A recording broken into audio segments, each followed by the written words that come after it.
刘秘书你好，你有事吗？我叫陈良，想邀请贵公司总裁林总参加我的婚礼。我陈家仰慕林总已久，希望能给个机会见上一面。想起来了，他就是大小姐不惜离家出走也要在一起的男朋友。不过看样子，他还不知道林总就是她丈母娘。我知道了，这件事我会请示林总的。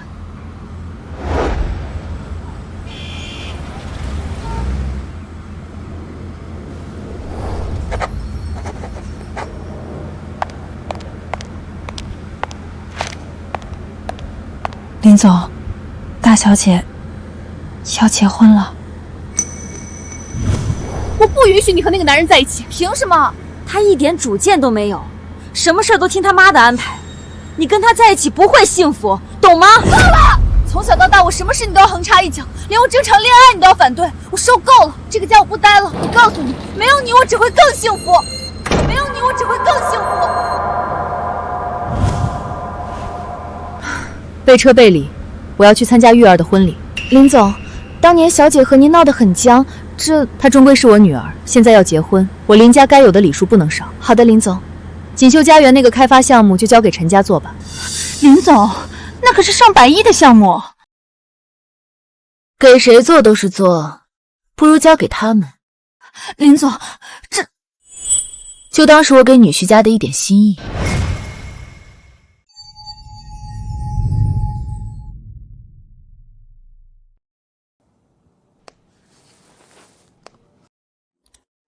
妈，我今天结婚，你能来吗？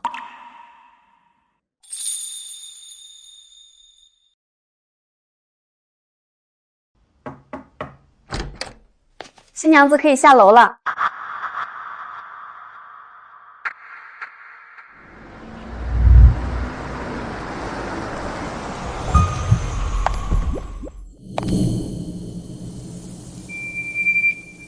让叔叔久等了。不久，陈良那臭小子能娶到小玉你这么漂亮贤惠的老婆，真是他8辈子修来的福分。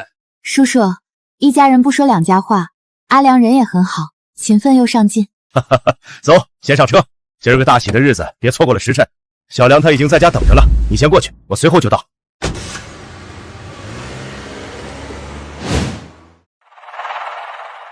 阿姨，这都等多久了，人还没到，一点规矩都没有。那今儿个我得好好给他立立规矩，不然他还真以为自己过来当大少奶奶了。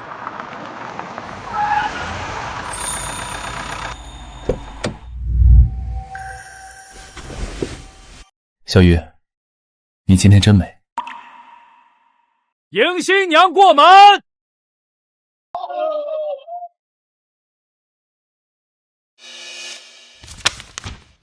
等等，想当我陈家的儿媳妇，先把这个签了。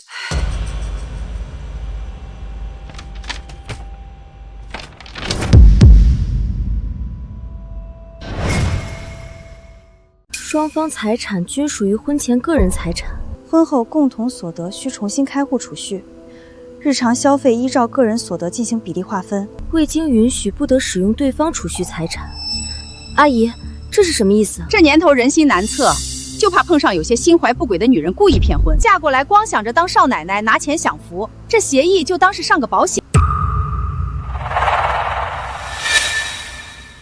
这还有份补充协议，如果你跟我儿子离婚，你要单方面净身出户。我和陈良3年的感情，互相知根知底，你居然认为我是不怀好意嫁进来，想图谋你们家的家产？嘴上说的好听，心里想什么谁知道呢？我要是真在乎钱，至于连你家1分钱彩礼都不要吗？车子、房子、金银首饰，我从来没有提过任何要求。你觉得我图你们家家产？那是因为你不敢提。我不敢提。我陈家在南省也是有头有脸的生意人，连首富都接见过我家。你这种人那是高攀，能让你嫁进来不错了。阿姨说的对啊，正所谓娶妻不嫌毁3代，可不能让别有用心的人趁虚而入。陈良，你知道这件事儿？我这也是刚知道。你怎么想？我妈也是为我好，你就签了吧。只要我们真心相爱，这婚前协议就是废纸一张。陈良，你居然也让我签？好，很好。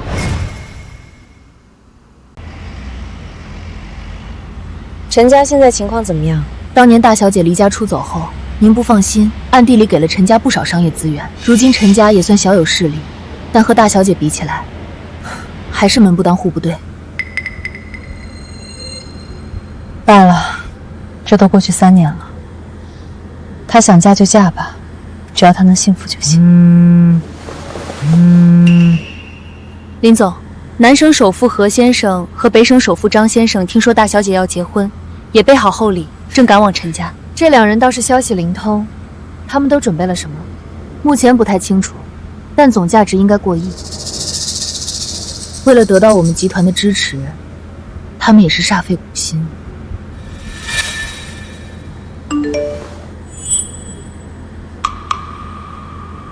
狄阿姨，好消息！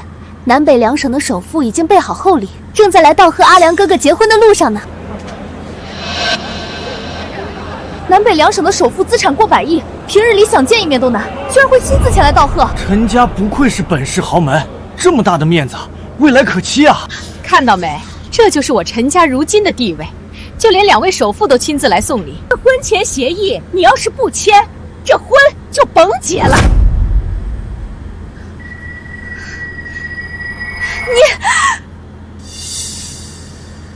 阿玉，我妈从小照顾我长大，不会害我。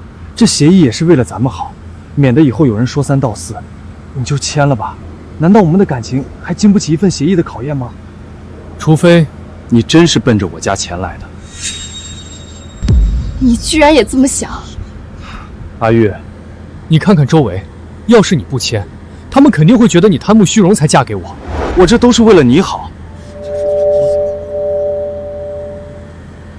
阿玉，为了我，为了你，为了我们的婚礼，你好好想想。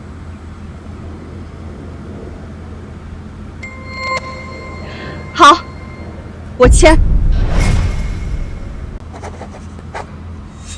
签好了。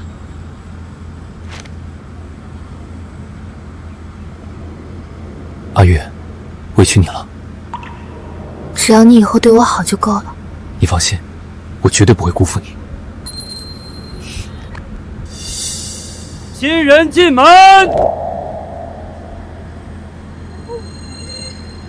慢着，婚前协议我都签了，还有什么事儿？新媳妇过门都得立规矩，刚好大家伙都在，一起做个见证。什么规矩？第一，手机上不能有任何异性的联系方式。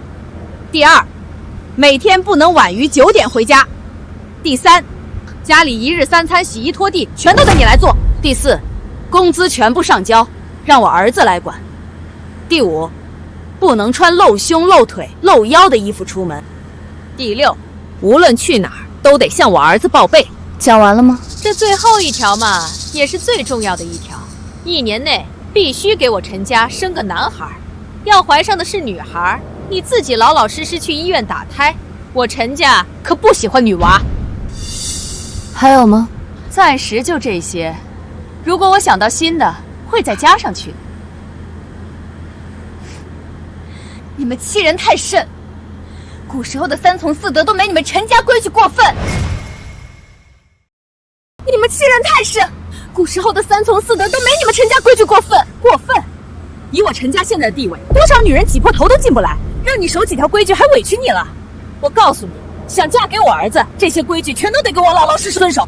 对了，要是违反任何一条，就给我滚出家门。陈良，你自己说，你妈这些规矩合适吗？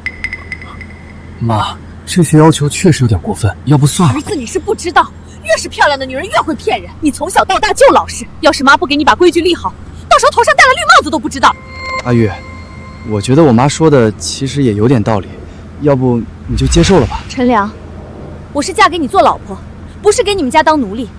这些条件我一个都不可能答应。不同意，别想进我陈家门。本来我就觉得你不是个当儿媳妇的料，长得跟个狐狸精似的，天知道什么时候就勾搭上别的男人了。倩倩，过来。好嘞，阿姨。瞧瞧倩倩这长相，这脾气，最主要是有家世背景，跟我儿子那才叫门当户对。阿姨过奖了。行，那你问问他，如果是他，会同意这些规矩吗？倩倩可是大户人家的千金，知书达理，温良贤淑。要是她来当我儿媳妇儿，当然不用守这些规矩。你一个乡下丫头，凭什么跟人家比？感情这些规矩，都是针对我立的。在你眼里，我就是个贪慕虚荣、随时都会出轨的放荡女人，是吗？阿玉，我妈不是这个意思。那是什么意思？你妈这么喜欢他，那你去娶她呀！阿玉，别说气话。妈，你知道我只喜欢阿玉，不可能娶别人。阿玉，你消消气，我妈终归是为我好，这些规矩其实也没什么大不了。反正咱俩结婚后都不会出现这些情况，那就算同意也不影响什么。没什么大不了，亏你说得出来。你当我是你家下人吗？连穿衣服都管，怀了女孩就要去流产，你当我是什么了？大家闺秀当然对穿衣有要求了，而且越是陈家这种世家，越在乎传宗接代生男孩。这些规矩我都能接受，就怕有些人做了亏心事，心虚怕被发现，所以才不敢接受。看看人家倩倩多懂事儿，哪像有些人挑三拣四。我告诉你，要不是我儿子喜欢你，说什么非你不娶，我说什么都不可能同意这门婚事。妈，你就别添乱了。我说错了吗？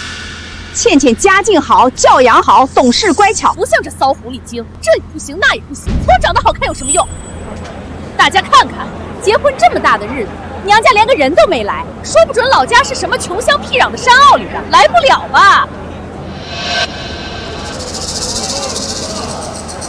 你说什么呢？人小玉多好一姑娘，怎么就配不上咱家了？小玉啊，你婆婆就这么个性子，你别和她置气。老头子，你哪边的？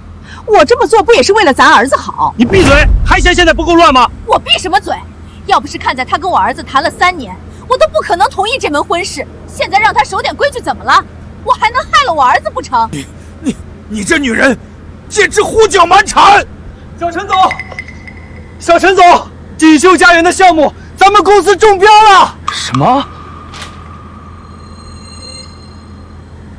那可是上百亿的大项目啊！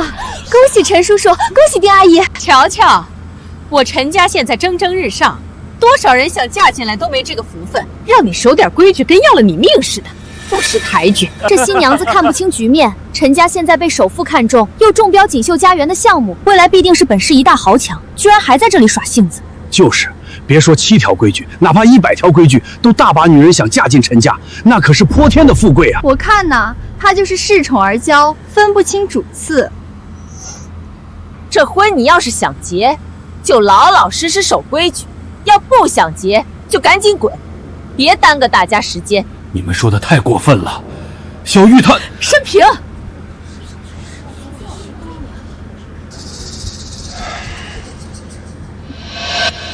陈良，你没钱的时候，我陪你吃盒饭，睡公司，做30个小时的硬座，陪你去谈业务。就算我自己不吃饭，也要买肉给你补身子。你现在就这么对我？阿玉，那都以前的事儿了，咱家不是有钱了吗？要不你还是听我妈的吧。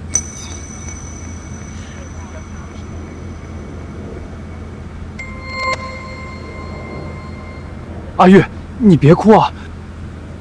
陈良，这个婚我不结了，你跟你妈去结吧。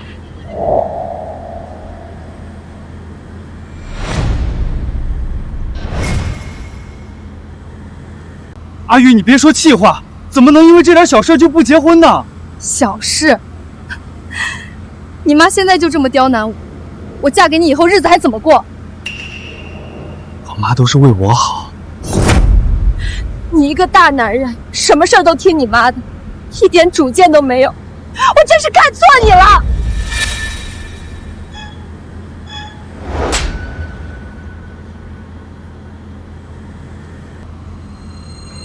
谁让你这么说我妈？你现在不嫁给我，还能去哪儿？他一点主见都没有，什么事儿都听他妈的安排。你跟他在一起不会幸福，懂吗？乖乖听我妈的话，这件事我不和你计较，咱们安安生生的把这个婚给结了。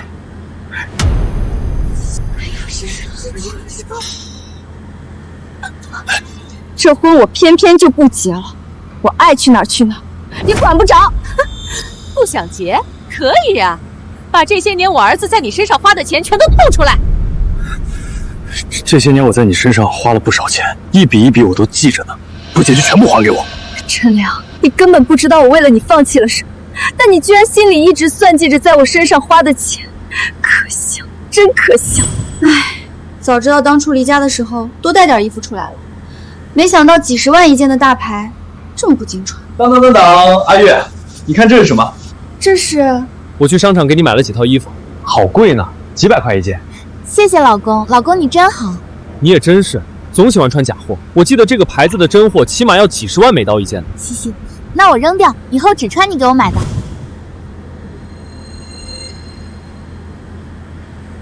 哼，放弃再多也没我儿子给你的多。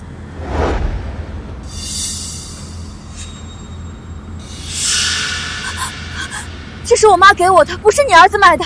我儿子没少在你身上花钱，就算你妈给，也得摘下来抵债。儿子，把他按住！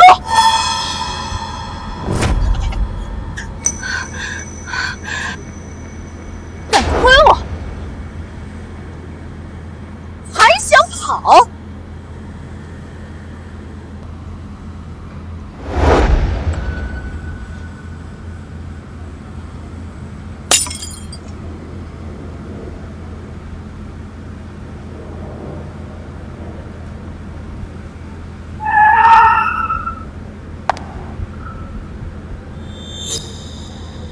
你们在干什么？你们在干什么？他是谁？婚礼当天这样对待新娘，这就是你们陈家人的素质吗？她是我陈家的儿媳妇，我想打就打，想骂就骂，你管得着吗？我当然有资格管，因为我是他妈。他坐的那辆车可是限量款，至少都得上千万。新娘子家原来这么有钱吗？本市有头有脸的人物就那么几个，什么时候多出这么个生面孔？儿子，你之前不是见过他妈吗？他到底干什么的？居然买得起这种豪车？我记得当时见面，他妈跟现在不太一样。阿月，你说你妈性格严肃，管你管得很严，她不会看不上我吧？放心啦，我妈其实嘴硬心软，平时最疼我了，肯定不会为难你的。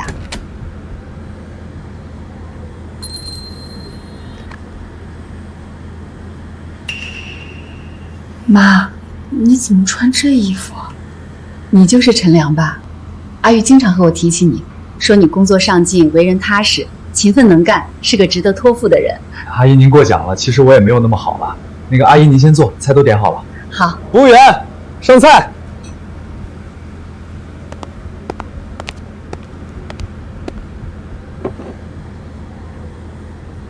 阿姨，您尝尝这个，是这里的招牌菜。阿玉，你也吃。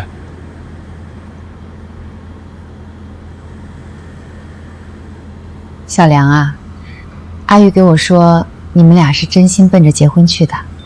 阿姨，这一点毋庸置疑，我此生非小玉不娶。孙阿姨多嘴问一句，你们打算什么时候结婚呢？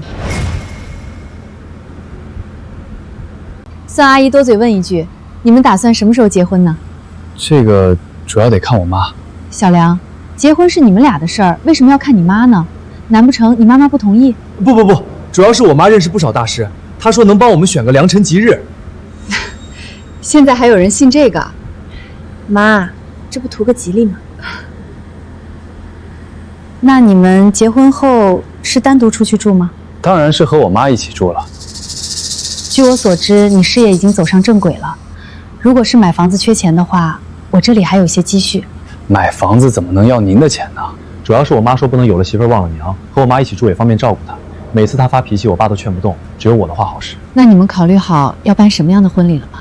我妈的意思是在我家办婚礼，热闹些。咱们不是说好了在那个高级酒店宴会厅办婚礼吗？阿玉，这不是我妈觉着家里面更好吗？你就当是满足老人家的心愿，别闹脾气了好不好？什么都是你妈，我看你心里就没有我。怎么会呢？我这不是尽尽孝心吗？妈，依我看，他这豪车多半是租的。真的吗？没错，上次我们见面，他妈身上穿的裙子都是地摊货色，充其量几十块钱，身上连件首饰都没有。这才过去几年，怎么可能买得起上千万的豪车？曲玉他妈，我说你也用不着这么死要面子，没钱就没钱，租车来摆话有什么意思？我租车？不过既然你租得起车，那就顺便把你女儿欠的钱还了吧。你欠他们钱？妈，我没有。没有？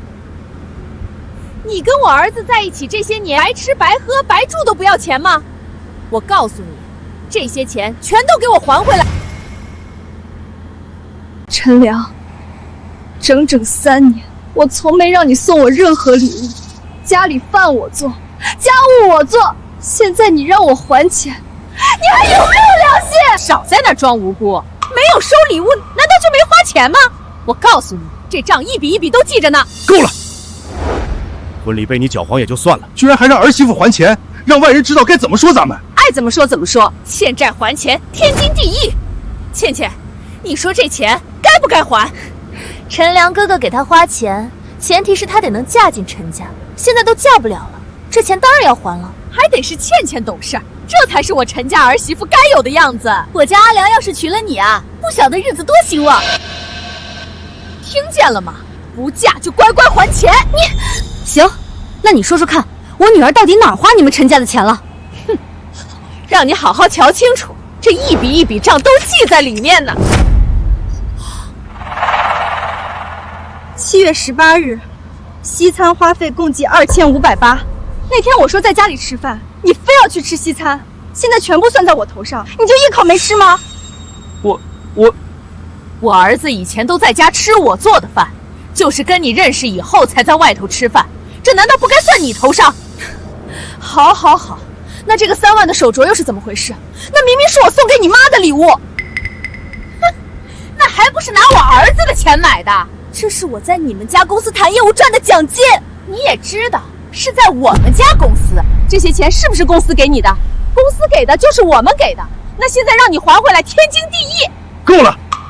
这3年许玉跟着陈良到处跑业务谈生意，吃了不少苦才有咱们家今天。你非要闹得这么难看吗？爸，你吼妈干什么？妈都是为了我好。就是，而且什么叫吃了3年苦？缺他吃还是缺他喝了？还从咱们家公司赚钱，存款也不少了吧？都得给我还回来！平时家里头饭是我做的，衣服是我洗的，我这几年连一件贵一点的衣服都没舍得买，钱都给你儿子花了。那是我儿子有本事，不然你怎么不给别人花钱？我儿子都跟我说了，之前你们第一次见面吃饭，你这个当丈母娘的身上连件首饰都没有，穿的还是地摊货。今天结婚，女儿嫁人的嫁妆首饰什么都没准备，是不是还打算结完婚来分份子钱啊？谁说我没给阿玉准备嫁妆？瞧瞧你自个儿，一身的假货，别是就准备了2床被子当嫁妆吧？假货？少在那血口喷人！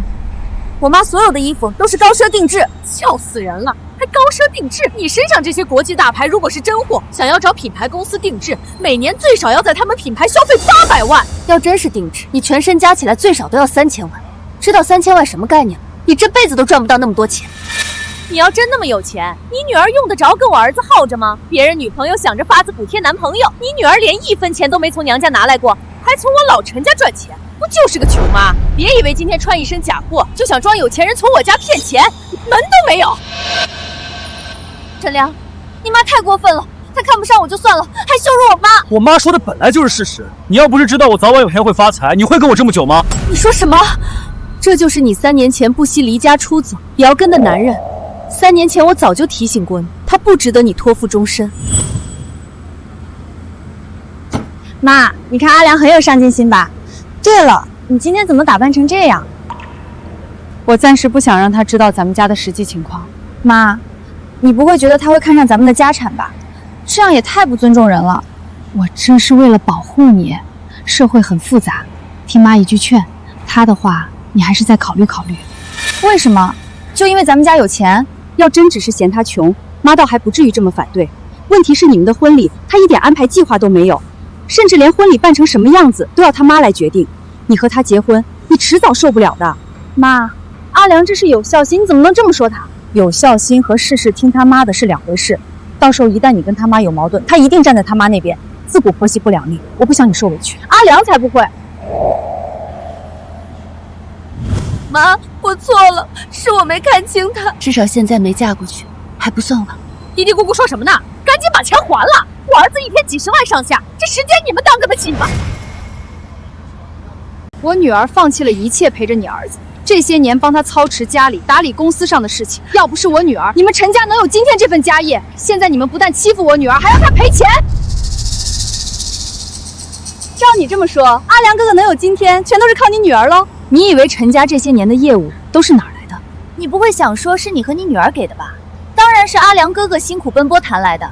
他辛辛苦苦把陈家经营到今天这个规模，你女儿无非是在家里打扫打扫卫生、做做饭，充其量就是个保姆。就是像他这种没文化的农村老家出来的人，能跟我儿子就是天大的福分了。现在让你赔点钱还不乐意了，知不知道多少姑娘倒贴钱都想跟我儿子在一块儿？还说什么放弃一切？你们有啥可放弃的？够了！亲家母，今天这事儿是我们家的不对。死老头子，你哪头的？我哪做的不对了？哦，我知道了，看着人家妈长得好看，想讨好人家是吧？你说些什么胡话呢？你敢打我妈？我可是你爸，那也不准动我妈！真是好一个大孝子。本来今天只要你们给我女儿道歉，取消婚事，我可以当什么都没发生过。可你们做的太过分了。我过分你又能怎么样？哦，差点忘了，你可是一身衣服都要3000万的豪门，你是准备给我展现一下你的实力，让我后悔吗？穿一身假名牌，还把自己当真豪门了？你们刚刚不是说我没有给女儿准备嫁妆？那就好好看清楚了，我原本准备好的嫁妆。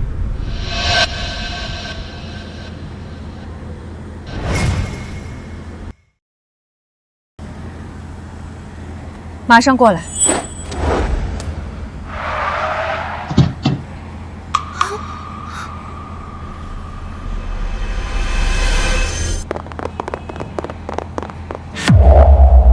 准备的挺齐全啊，连道具都有。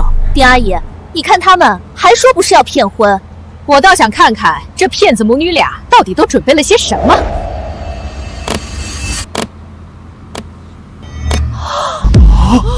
这一个箱子最少都有500万吧，加起来不得几千万啊！这是我原本给阿玉准备的嫁妆钱，每箱500万，一共4箱。继续。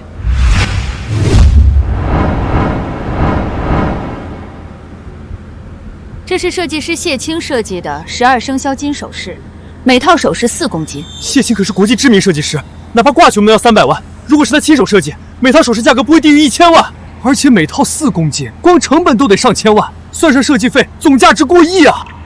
这些彩礼全部加起来都快8亿了，就算是南北2省的首富，也未必能一次性拿出来这么多钱。新娘子家究竟是何方神圣？但凡你们今天没有刁难玉儿，安安生生的结婚，这些本都是我女儿带过来的嫁妆。嫁妆，所以这些本来都会是我们陈家的。这份嫁妆比他们陈家整个公司都值钱啊！只能怪他们有眼无珠，没看出来新娘子家的底蕴，现在和泼天富贵擦肩而过，可惜啊！要我说，许玉这些年可没少帮他们家做事，临到结婚，这婆婆非要给人立规矩，这下搬起石头砸自己脚了吧？这些本来都该是我陈家的。妈，你没事吧？亲家母，其实这是一场误会。刚才我只是和小玉开玩笑，当着众多宾客的面羞辱我女儿，以为一句玩笑话就能一笔带笑。晚了。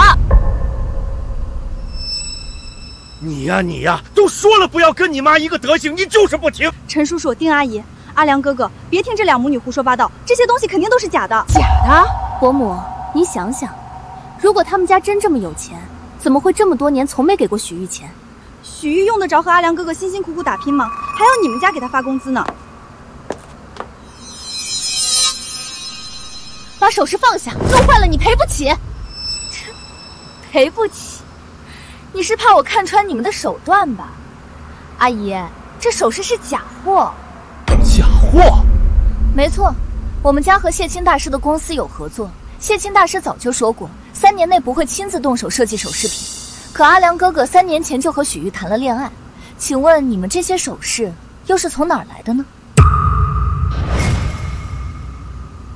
你的意思是这首饰是假的？可看黄金的成色，似乎不像作假呀。阿姨，现在做假货水平可高了。我朋友是谢青大师公司的产品鉴定官，我们把他叫来，一验就知道真假。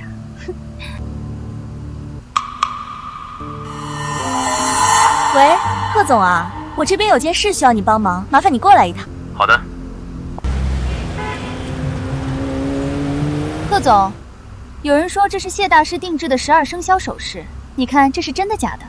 这制作的手法工艺倒是和谢大师很像，但谢大师对外出售的作品都会在角落里刻上他的专属印记。看，谢大师会以一只飞燕作为标记，但这里的印记却是双飞燕。刘小姐，这套首饰是你的吗？我们公司对这种假冒伪劣产品向来是严厉打击，要追究法律责任。我可从来不会用假货，这些首饰都是新娘子她妈带来的，还有一堆现金，别墅超跑，说是新娘子的嫁妆呢。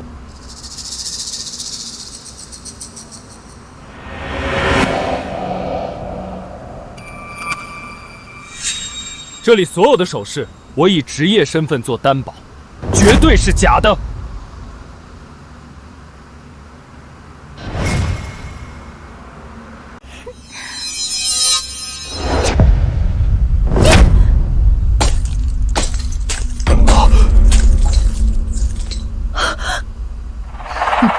阿姨，你看看，说什么黄金首饰，还不是一踩就歪了？他们分明就是想用这些假货来谋夺陈家的家产啊！好你个小贱人，我儿子对你那么好，给你吃，给你穿，给你住，你居然跟你妈合起伙想骗我家家产！我告诉你们，这事儿没完！老实交代，这些假货是从哪儿来的？敢冒充谢大师的作品，吃了雄心豹子胆了！我和谢大师是多年至交，他给我女儿准备结婚用的嫁妆首饰时，为了凸显这套首饰的与众不同，这才特意以双飞燕为标记。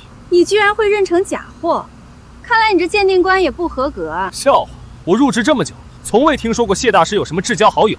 贺总，这些人死到临头了还不知悔改，要我说就上报给谢大师，到时候谢大师亲自追责，看他们还嘴不嘴硬。行，我现在就速去公司，只要10分钟，我就带谢大师过来。儿子，你看看，真是知人知面不知心，亏你之前还帮他说话，他们这是合起伙来骗你钱呢。阿玉，我没想到你居然是这种人。哪种人？如果钱还不上可以慢慢还，我也没给你算利息，毕竟咱们这么多年感情。可没想到你居然联合你妈骗我。陈良，我这些年用的都是自己赚的钱，头2年公司收益不好，你们一家人都靠我养着，现在你说没给我算利息，我是不是还得谢谢你啊？胡说八道！我们家什么时候要靠你养着？小贱人居然还想倒打一耙！我儿子幸亏没跟你结婚。阿玉，你变了，骗我就算了，甚至连自己都骗。公司创立的前2年，经营不善，入不敷出，每个月还要还银行的欠款，家里面连吃饭钱都没有，是我变卖自己的衣服、包包、首饰还贷款。是我兼职3、4份工作，每天凌晨3、4点才睡，早上5、6点又要爬起来去公司跟着你儿子跑业务，整整2年，我没有睡过一个好觉。不可能，我们家的钱明明都是我儿子赚来的，全都是公账，一笔一笔都能查清楚。那是为了照顾你儿子的自尊心，我才把钱转到公账里，不然就凭公司刚开始那点业绩，怎么可能够你们一大家子的花销？我花什么钱了？从你儿子开公司起，你隔3差5从公司里拿钱，不是买首饰，就是跟你的那些姐妹到处去旅游，还私下把钱转到你的账户里。要不是我给你儿子撑，你们家公司早垮了。难怪陈家公司早几年资金链始终不稳定，感情是他妈在偷偷拿钱。自己亏空公司，居然说儿媳妇花钱，真是老不要脸。你呀，怎么能干这种事儿？怎么可能？公司都是咱家的，我干嘛要偷偷拿咱家的钱？就算我真拿了，也肯定是为了儿子你好啊！万一有人偷偷在公司里做假账，偷拿公司的钱，我也能早点发现，不是？好你个小贱人，骗人不成，现在还想挑拨我们母子关系，是吗？那你觉得你儿子会不会信你的话？儿子，你会相信妈妈的，对不对？阿良哥哥，他们说这些就是想转移视线。阿姨做所有事儿都是为了你好，你怎么能不相信她呢？没错，儿子，这母女俩就是不想还钱，赶紧还钱！还钱？我还没找你们要赔偿呢。我给阿玉的林家祖传的玉佩，价值10个亿，被你们给摔碎了，你们怎么赔？哪怕是当今市场上最顶级的玉佩，也要不了10个亿。你一块假玉就想要10个亿，真当我们跟你一样没见过世面？儿子，好好看看，他们母女俩就是想要骗咱们陈家的家产，连这种拙劣的碰瓷都拿得出手。愚昧无知，懒得和你们废话。带鉴定专家过来。是。装模作样，请个鉴定专家来就能以假乱真了？假的永远都是假的。好，很好，死到临头不知悔改，我一定要你们母子牢底坐穿。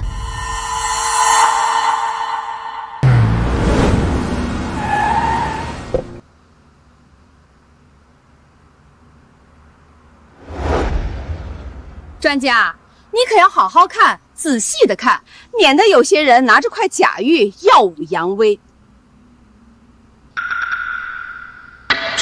这是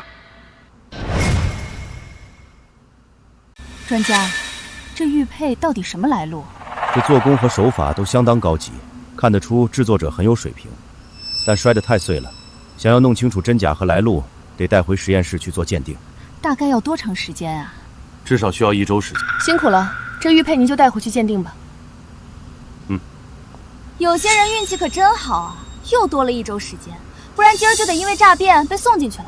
我不想和你们浪费时间，1周以后鉴定结果出来，我不会接受任何和解。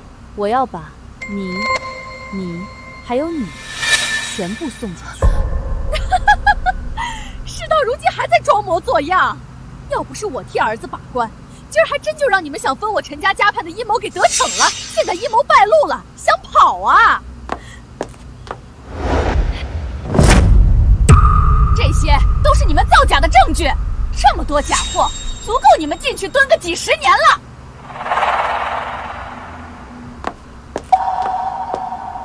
记下来，起诉他们诽谤和恶意损坏星辰集团名下资产。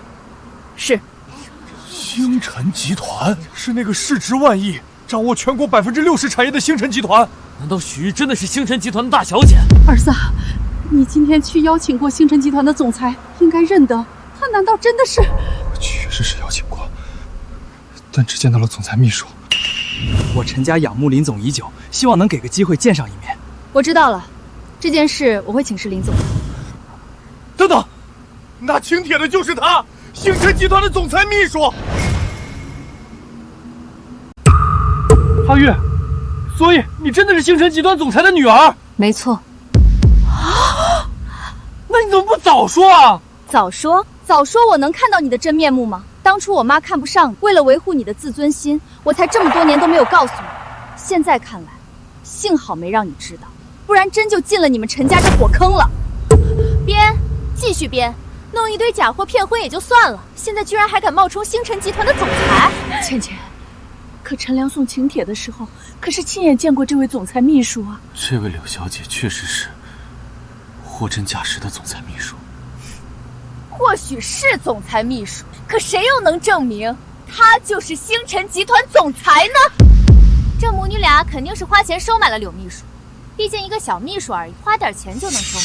你们就是想伪装成星辰集团的总裁，好骗婚，所以做戏做全套，强词夺理。这世上怎么会有你这种没脑子的蠢货？看看周围，全都是陈家的亲朋好友。既然你说你是星辰集团的总裁，怎么一个来道贺的人都没有？这合理吗？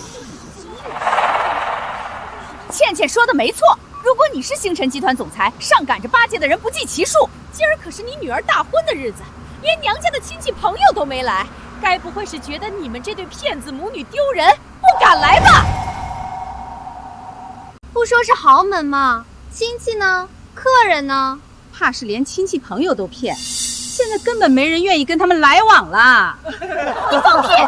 南北两省首富为了大小姐的婚礼特意赶来，谢大师也说了会亲自来上门道贺。这真是我见过最好笑的笑话了。南北两省的首富分明是冲着我陈家的面子才来的，你们俩算什么东西？也配2位大人物赶来？造假谢大师的设计品，居然还敢说谢大师会亲自来道贺，骗人骗多了，自己都当真了是吧？你们！不用和他们浪费唇舌，等水落石出，有他们后悔的时候。终于做好了，我辛苦大半年才弄出来的设计品，配林总的女儿，再合适不过了。谢大师，这是您仅此一件的孤品，如果拿去拍卖，最少能卖3000万，真的要送出去吗？你懂什么？当年我还是个无名小卒，穷得连饭都吃不上，是林总不遗余力地支持我创作才有的今天。别说3000万，就算3个亿也不足以偿还林总的恩情。原来是这样，难怪当初您听说林总女儿到了婚嫁的年龄，甚至放下其他工作，打造了12生肖系列。没错，赶紧备车，得赶在婚礼开始前到场。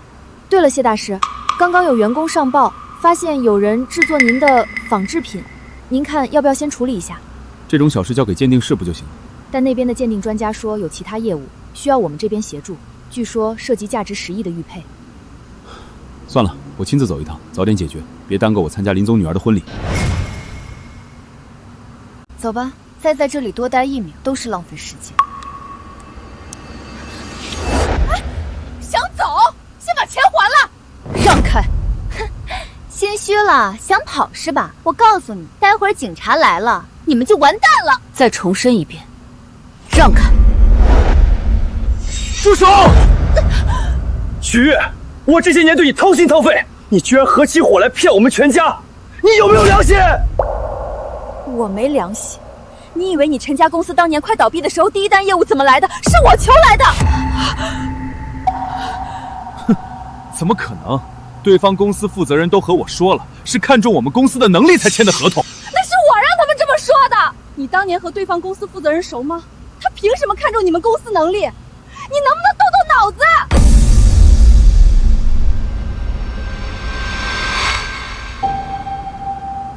你们公司的业务能力不足，配套设施也不完善，没有合作的可能。你走吧。宁总，咱们公司设施正在铺设，很快就会搭建完成。业务能力虽然不是最出众的，但性价比是最高的呀。您要不再考虑考虑吧？说了不行就是不行。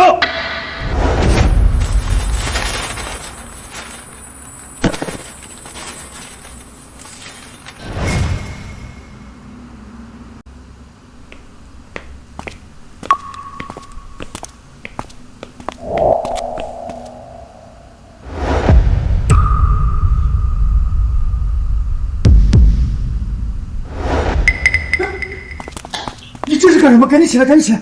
宁总，求求您了，我们公司真的很需要您这笔订单。那我可以保证，我们公司所有的设施都会在半个月内配齐。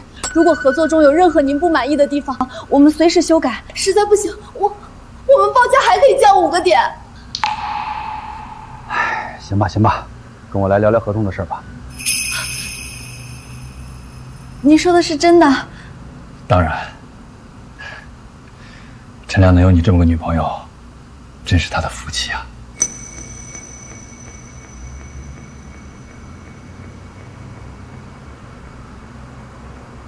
许，加油！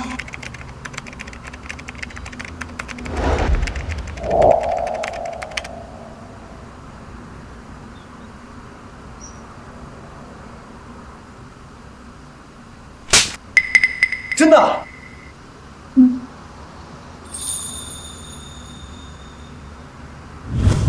怎么会这样？你当时为什么不和我说？当时你妈病了，我不想你因为公司的事儿分神。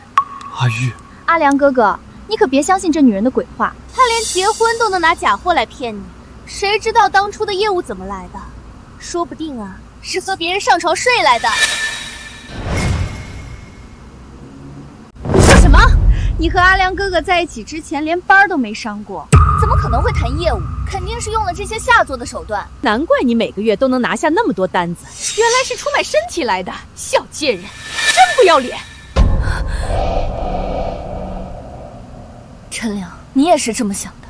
我儿子，他就是个不要脸的婊子，这些年指不定给你戴了多少绿帽子。是啊，阿良哥哥，他之前连班都没上过，突然能谈这么多业务，肯定是靠出卖身体来的。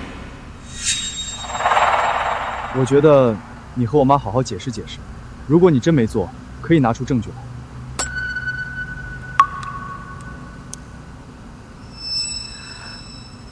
终究是我看错了。阿玉，我是觉得误会该解释清楚。不重要了。妈，我们走。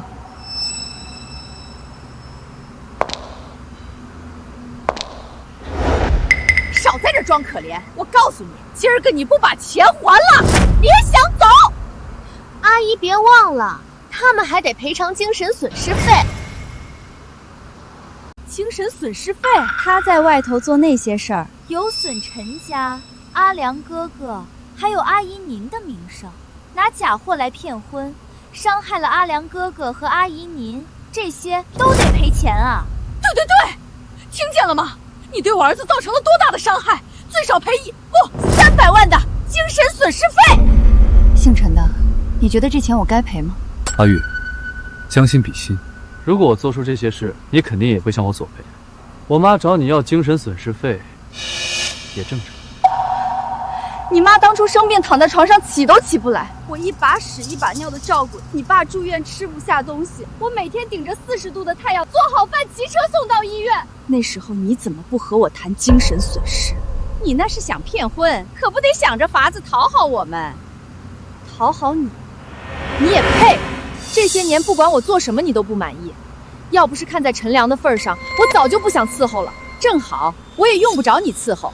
赶紧把钱还了，没钱就打欠条，这笔账你怎么都跑不掉。你女儿欠的钱，这欠条你来打。这么多年了，还是第一次人让我打欠条。老婆子，你太过分了！这些年小玉怎么照顾咱们的，你心里没数吗？现在不但要人还钱，居然还让人赔钱，传出去咱们陈家的脸往哪儿放啊？想进我陈家的门，那都是他应该做的，我有逼他伺候我吗？都是他自愿的。我还是头一次见人把自私自利说得这么理所当然，难怪会养出这种儿子。都说富不过3代，看来你们陈家连第1代都维持不下去。你说什么呢？我告诉你，有我儿子在，我陈家迟早能成为本市，不是本省首富。阿良哥哥如今被南北2省首富看中，又接了锦绣家园的项目，要不了多久，你们连见阿良哥哥的资格都没有。陈良，你也觉得我做这些都是应该的？你要嫁给我，本来就该孝顺我妈，所以我做的这些事一点价值都没有吗？价值？你还想要钱啊？出去打听打听，谁家儿媳妇不是自觉照顾老公爸妈的？阿良哥哥，你看啊，这女人还想找你要钱呢。阿玉，我本来以为你是个勤俭持家的女人，没想到你居然也这么斤斤计较，拿照顾我爸妈的事来威胁我。我威胁你？行了，看咱们在一起这么长时间的份上，钱你可以少还一点，不过别再得寸进尺了。这是我最大的让步。妈，我不想再吵了，没什么意义。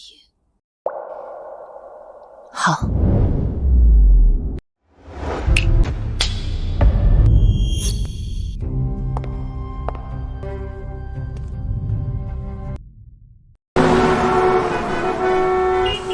怎么堵车？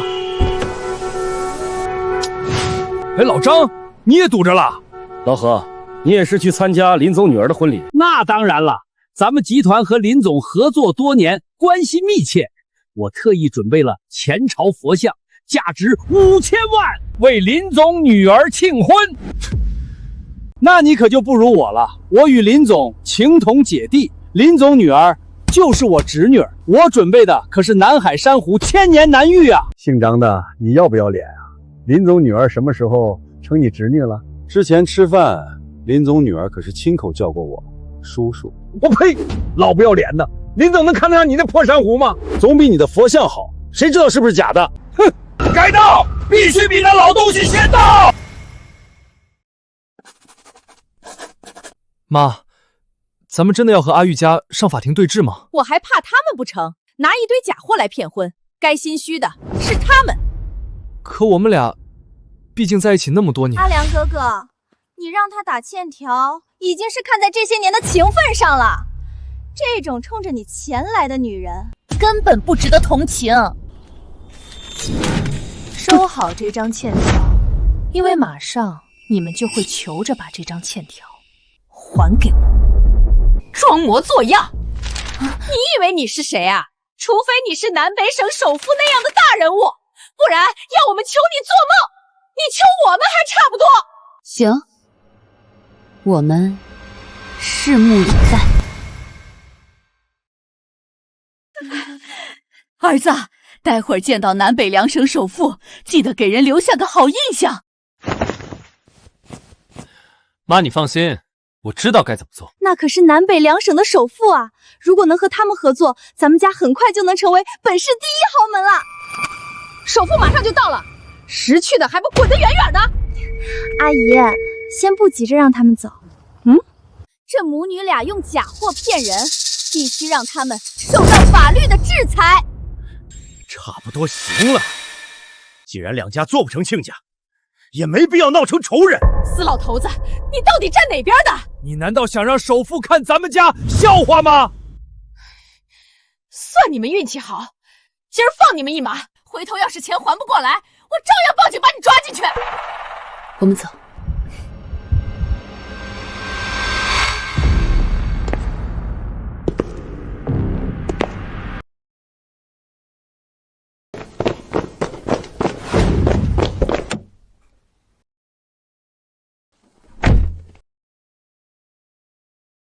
通知所有人，我女儿的婚礼取消了。是，林总。妈，对不起，我当初还为了这种人和你吵架，离家出走。一切都过去了，咱们先去吃饭，然后回家好好休息。去云端餐厅。何总，林总的秘书说，林总女儿的婚礼取消了。怎么会忽然取消了？他没和我说具体的原因。不管婚礼办不办，这都是和林总打好关系的机会。直接去星辰集团。什么？取消了？我听说林总女儿不是对那男人一往情深，非他不嫁吗？我有朋友在现场，好像是新郎家不知道林总的身份，当众羞辱林总和他女儿。一帮狗眼看人低的东西，根本不知道自己错过了多大的富贵。那咱们还去参加婚礼吗？去个屁！改道，去星辰集团，礼都准备好了，怎么都得送过去。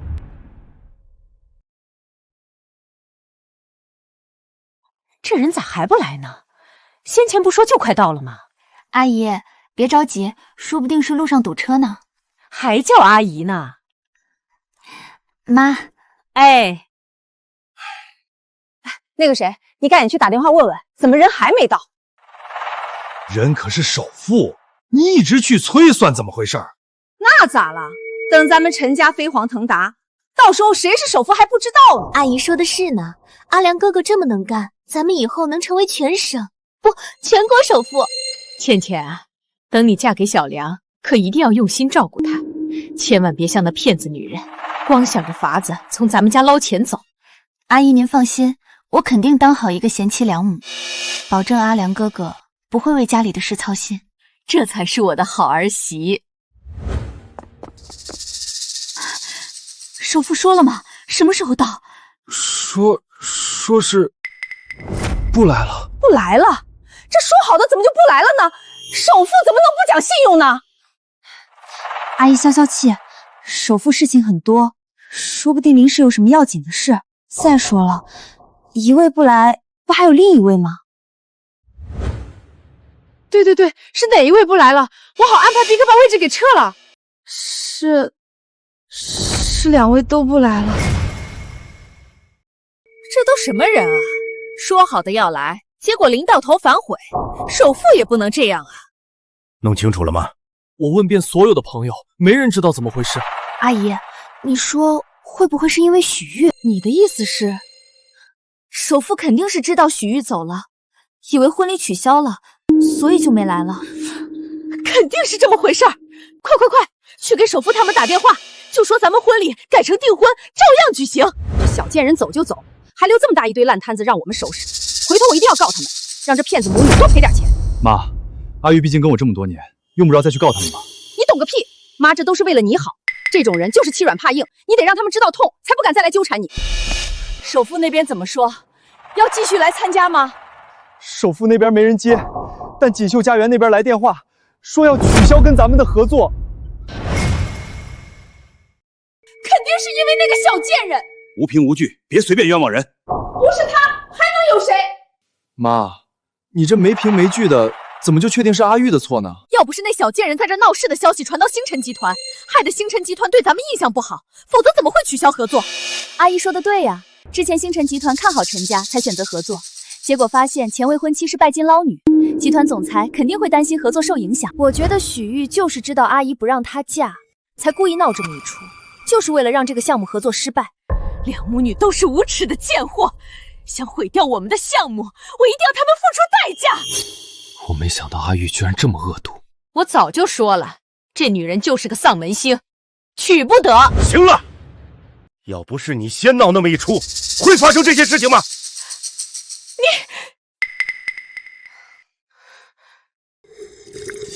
妈，您消消气，其实这件事未尝没有解决的办法。芊芊，你有办法吗？我听说星辰集团的总裁是个讲道理的人，我们可以去星辰集团求见那位女总裁，讲清楚事情原委，说不定还有转机。对啊，咱们去和星辰集团总裁讲清楚，根本不是咱们家的错，都是那小贱人故意败坏咱们家的名声，项目就能拿回来了。那咱们赶紧过去吧，万一项目落别人手里就糟了。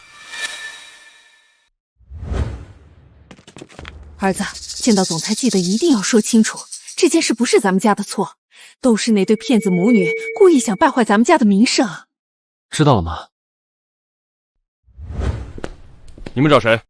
你好，我是陈氏集团的总裁，想拜会贵集团总裁。现在是午休时间，暂时不接待客人，下午再来吧。这集团也太不人性化了，这么紧急的事情居然还要午休，万一耽搁了咱们的项目怎么办？阿姨别急，我知道附近有家餐厅味道很不错，咱们先去吃饭，吃完饭立马过来。唉，也只能这样了。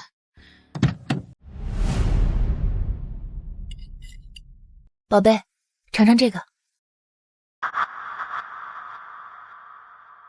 乖女儿，那种人渣分了没什么好可惜的。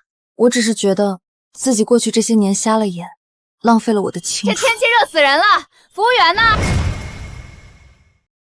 服务员呢？没看见客人来了。你好，请问是4人用餐吗？眼睛瞎了，这还用问？赶紧把你们这儿最好的位置安排上。但那个位置已经有客人了。你们餐厅经理是我舅舅，你去给那桌客人换个位置，有问题找我。要不你们自己商量。哟，瞧瞧这谁呀？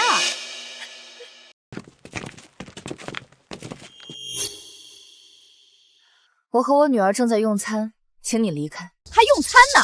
睁大你们的狗眼，好好看看周围。这可是本市最高级的5星级餐厅，是你们这种穷鬼能来的地方吗？吃的还不错啊，上好的费力，光这一块牛排都得要几千块了，就你们俩穷鬼付得起账吗？我再说一次，马上离开，否则我会让人请你走。请我走？我告诉你，这间餐厅的经理是我舅舅，等我把他叫来，看看到底是你走还是我走。喂，舅舅呀，我在云端餐厅，有些事需要您帮忙，您能来一趟大厅吗？好的，好的，谢谢舅舅。舅舅，什么事要帮忙？舅舅，这两人是骗子，身上1毛钱都没有，待会儿多半要逃单，现在就把他们撵出去，免得他们待会儿跑了。这个餐厅都在我的名下，我会逃单。是，穿一身假名牌，真把自己当豪门了。你要不要说这栋楼都是你的？这栋楼确实是我的资产。装模作样，怕是连100块都掏不出来。如果你们再无理取闹，待会儿小心像丧家之犬一样被赶出去。阿玉，你怎么说话呢？我爱怎么说怎么说。阿良哥哥，你看他说话好粗鲁啊！徐玉，你以前不是这样的。我和狗当然不说人话。你骂谁呢？骂谁谁知道？一家子自私自利，满脑子只有自己的吸血鬼，没动手打你们，都算我有素质。舅舅，快把他们撵出去！这位女士，如果你方便的话，可以先把这桌菜的账结了吗？我在这里吃饭，从来没花过钱。喂，是我，现在过来。装的还挺像，电话都没拨出去吧？真以为靠着你那身假名牌就能蒙混过关？这位女士，麻烦你立刻结账，否则我会让保安请你出去。如果你这么做，1分钟后你会后悔的。哼，你替我看着他们，我去叫保安过来。等我舅舅回来，你们俩就得像狗一样被扔出去，想想都觉得丢人呢。倩倩，不用同情这种骗子，他们罪有应得。你要是和你妈现在跪在地上为刚才骂我道歉，我倒是可以考虑放你们一马。如果你现在跪下向我女儿道歉，我也可以放你一马。敬酒不吃吃罚酒，等着被扔出去吧。够了，冤家宜解不宜结。谁让你说话的？没你的事儿。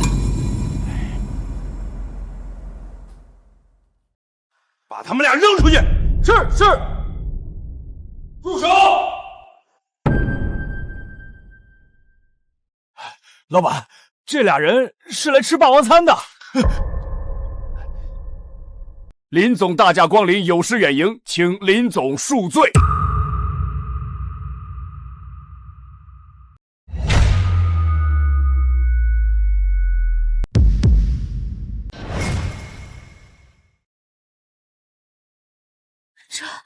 这怎么回事？舅舅，他不是你们餐厅老板吗？怎么给这个骗子下跪？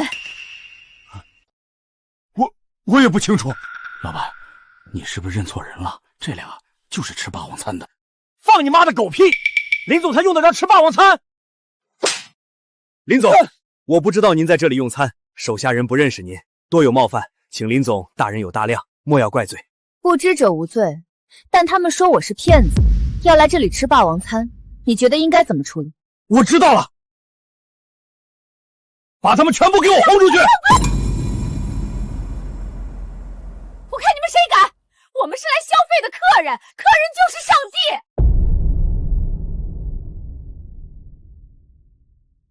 你敢撵我们出去，我就去投诉你们！还站着干什么？我说的话不管用了吗？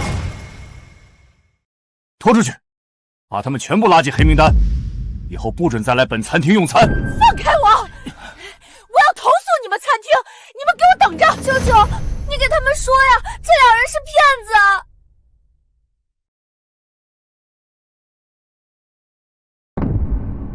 林总，您看您还有什么吩咐？餐厅经理听信亲戚的一面之词，不经查证就要撵顾客离开，你就是这么管理的？你被开除了！老板，我知道错了，求求你饶我一次吧！我为餐厅出过力，你不能开除我！林总，您看，下去吧。是。老板，这林总什么人啊？您这么怕他？这位可是星辰集团的总裁林冷秋，就是那个市值万亿、光流动资金就上千亿的星辰集团。只能怪老刘倒霉，得罪谁不好，偏偏得罪到他头上。那要不回头偷偷把他招回来？招个屁！要是被林总知道，餐厅还要不要开了？去，重新招个新人。是。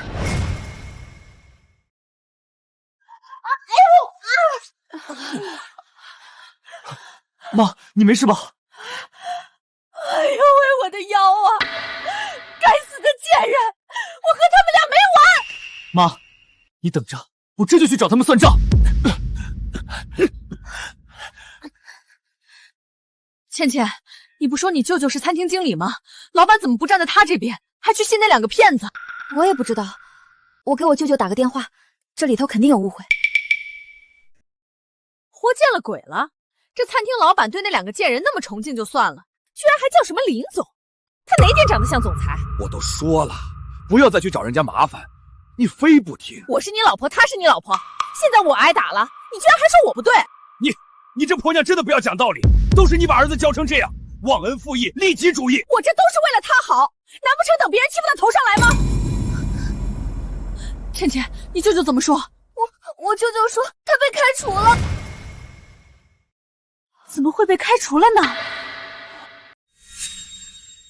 老板说我得罪的是星辰集团的林总，所以把他开除了。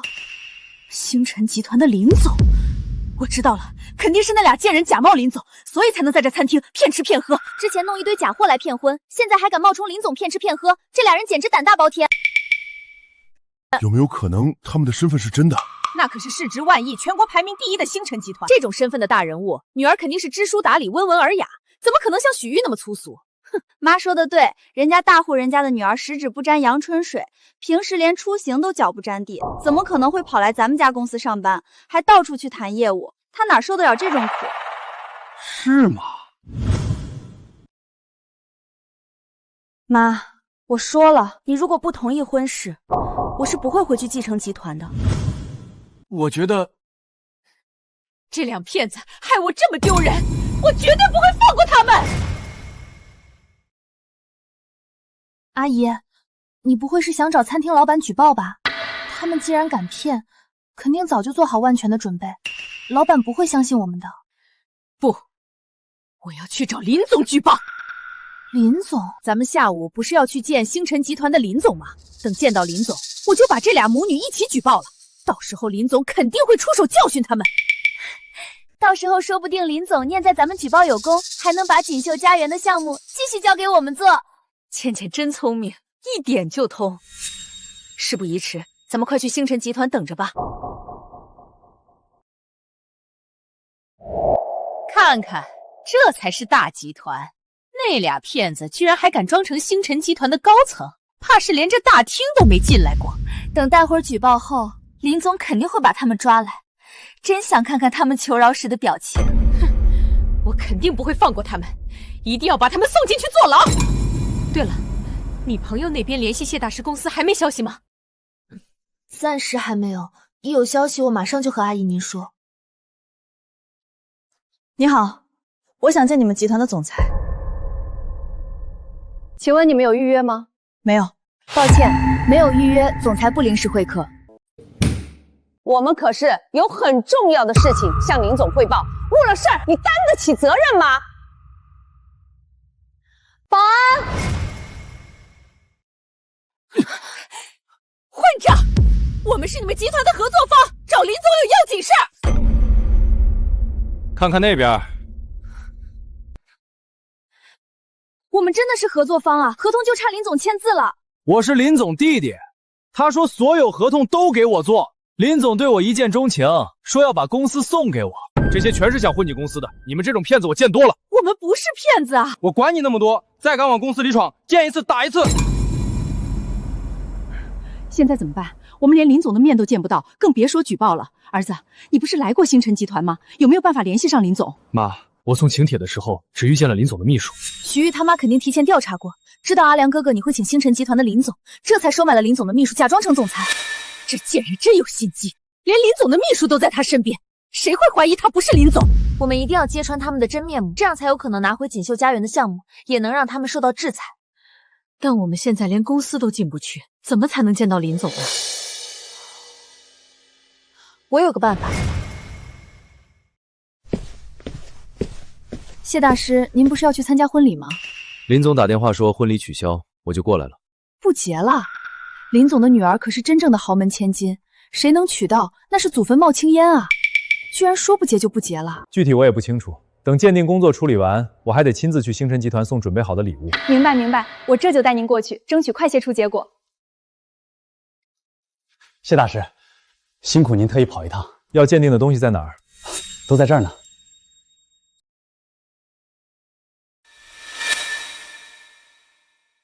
这都是你带来的？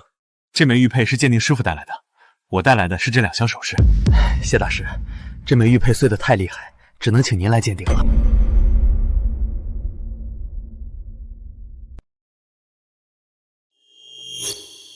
这是谢大师，这是什么？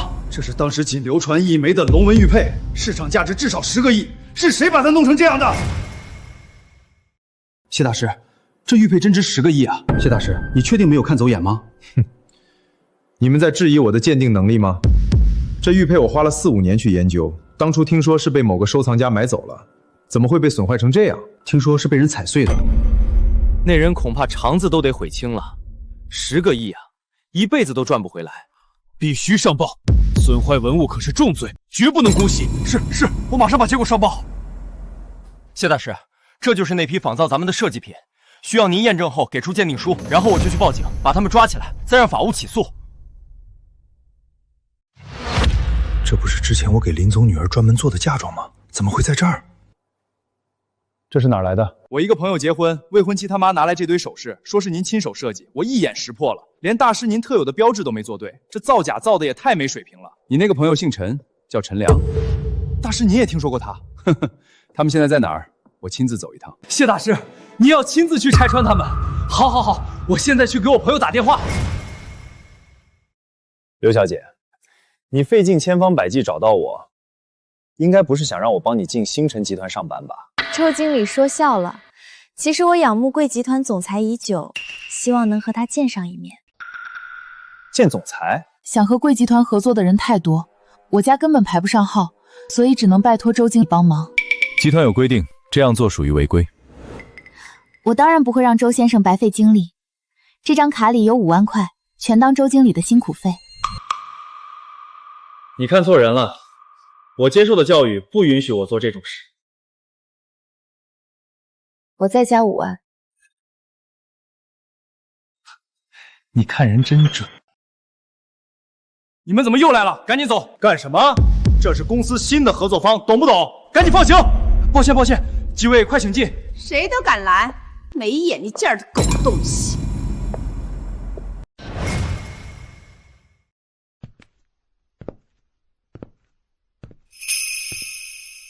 这里是高层的办公区，走廊尽头就是总裁办公室。这就是星辰集团啊，比咱家公司大多了。你们等一会儿，我先去帮你们预约时间。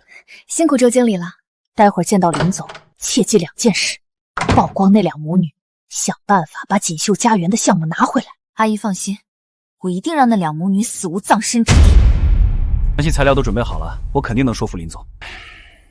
预约好了，林总现在刚好有空，直接进去吧。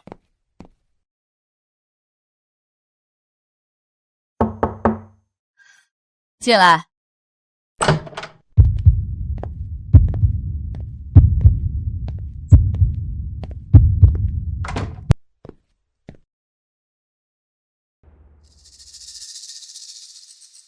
你们怎么会在这儿？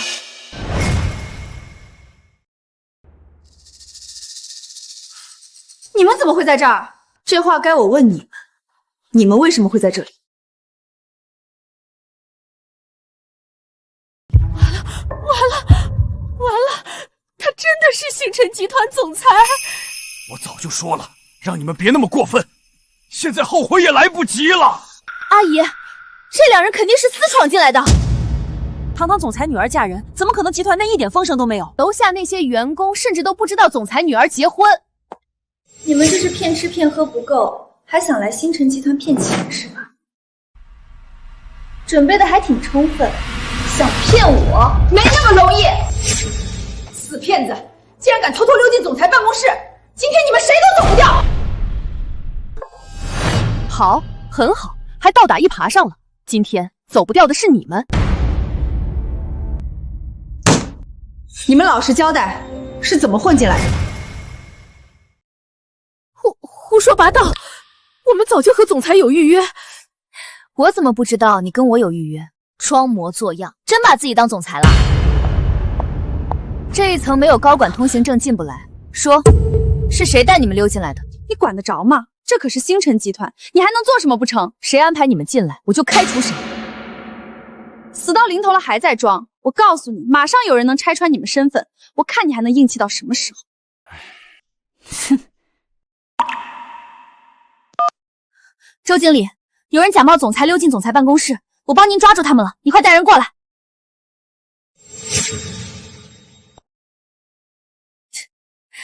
等星辰公司的人到了，看你们俩还怎么嘴硬。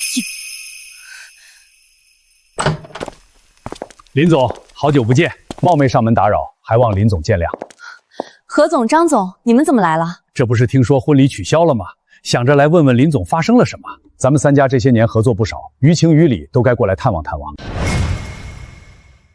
这不是听说婚礼取消了吗？想着来问问林总发生了什么。咱们3家这些年合作不少，于情于理都该过来探望探望。又是哪儿找来的演员？你倒是准备齐全，连合作方的冒牌货都找好了。好大的胆子！不但冒充总裁，居然还找人冒充合作方！混账，竟敢对北省首富不敬！北省首富张铁龙张总，那这位是？这位是南省首富何东来何总。林总，这位是？他就是玉儿的前未婚夫。哼，原来就是你欺负林总的女儿。枉我先前还以为你们陈家是个不错的合作方，从今日起，北省与陈家合作的业务全部取消。我也听说了，当众羞辱许小姐，还强行索赔，简直无法无天。今日起，南省与陈家业务合作也全部取消。两位，这件事不是你们想的那样。其实我……阿良哥哥，别怕，他们还真能取消合作不成？你什么意思？前脚被我们质疑总裁身份，后脚南北省首富就来了。天底下哪有这么巧的事儿？这俩人肯定是假冒的。前脚被我们质疑总裁身份，后脚南北省首富就来了。天底下哪有这么巧的事儿？这俩人肯定是假冒的。我张铁龙纵横商场多年，第一次听见有人说我是假冒的。哼，可笑！你们陈家人根本就是井底之蛙，不知天地之大。倩倩，别乱说话，这可是南北首富。他们说自己是就是了。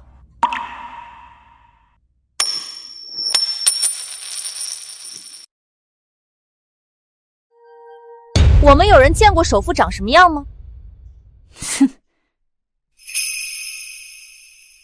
两省首富平日深居简出，而且不接受采访，就算是新闻上都没有他们的照片，随便找2个人都能冒充。差点又上当了，连两省首富都敢冒充，你们真是吃了雄心豹子胆！果然和徐总说的一样，自私短视，愚昧无知。你敢打我？打的就是你个死骗子！没想到你居然跟这些人同流合污。我妈说的对，这些年你到底骗了我多少事情？一个只知道听你妈话的白痴，根本没资格让我骗。警告你，收回侮辱我母亲的话。私闯集团殴打张总，加上恶意损毁我家的家传玉佩，一旦起诉，你们全家牢底坐穿。所有的事情全都是因为你妈。我妈她都是为了我好，你凭什么诋毁她？我懒得和你说。你少在这转移话题。你们居然找来南北首富的冒充者，肯定是想诈骗星辰集团。那是为了许小姐结婚准备的千年南海珊瑚，赶紧给我放下！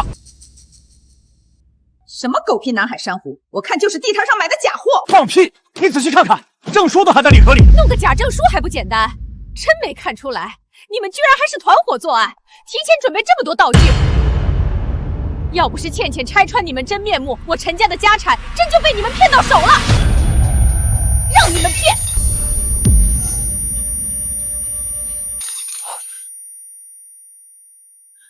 这株珊瑚树价值3000万，等着赔偿吧！要我赔？行啊，我今儿给你们都砸了！你想干什么？妈，给你。混账！连我的东西都敢抢！快给我放下！那是前朝的佛像，市场价值5000万，摔坏了你陈家倾家荡产都赔不起。动不动就几千万，你有那么多钱吗？我倒想看看。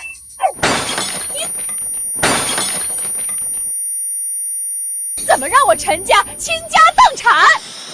阿姨，你没事吧？你敢打我妈！来人！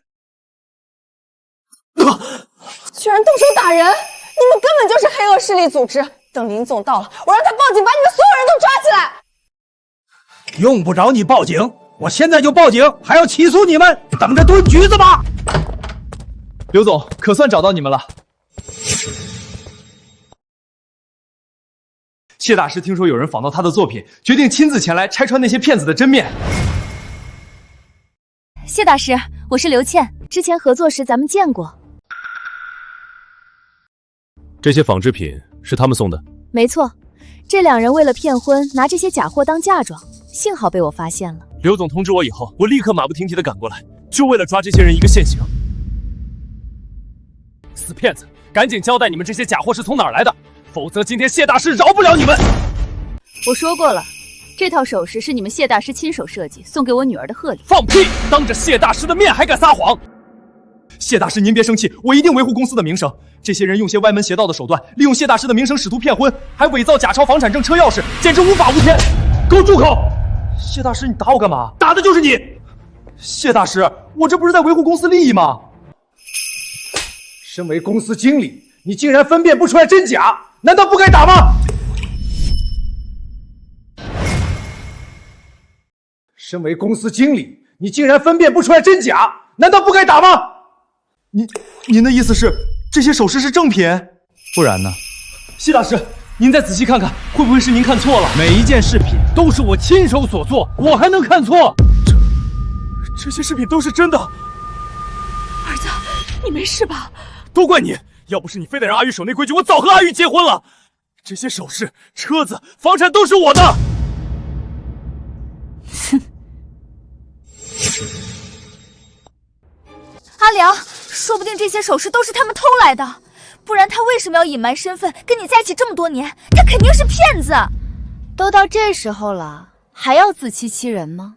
我跟谢大师合作这么多年，从来没听说他有什么好友，谁知道是不是你们欺骗谢大师，就为了假装星辰集团总裁？谁知道是不是你们欺骗谢大师，就为了假装星辰集团总裁？林总，实在抱歉，我管理不善，给您带来麻烦。这不怪你，是这一家人自私自利带来的恶果。今日过后，我要陈家从本市除名。我不信，你们肯定是假的，哪有豪门会装成普通人，在外头吃那么多苦？周经理，你看看这些骗子，他们装成贵集团总裁，还找了这么多同伙，想骗贵集团的财产啊！林总，就是你把他们带进来的。林总，我知道错了，我不该贪财把他们带进来，求求林总放过我吧。